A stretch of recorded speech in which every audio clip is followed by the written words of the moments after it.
জয় গুরু। প্রশ্ন, দুঃখ কষ্ট তো যায় না। শ্রী শ্রী ঠাকুর। যারা বড় হয় তারা দুঃখ জঞ্জা ইত্যাদি অতিক্রম করেই বড় হয়। যারা দুগ্ধ ফেনিনিব শয্যায় শুয়ে শুয়ে বড় হয় তারা সত্যিই বড় নয়। তাদের সে অভিজ্ঞতা ও যোগ্যতা থাকে না। তাদের হলো ভোগদেহ। বড় হওয়াটা হলো পাহাড়ে ওঠার মতো, উঁচু পথে কষ্ট লাগেই।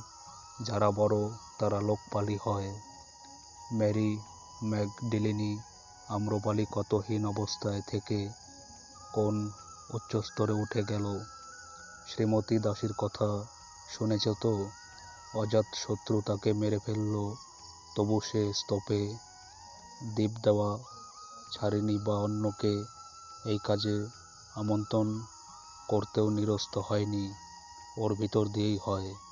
জীবন মৃত্যু পায়ের বৃত্ত, চিত্ত ভাবনাহীন এই অবস্থায় কষ্ট আর কষ্ট থাকে না।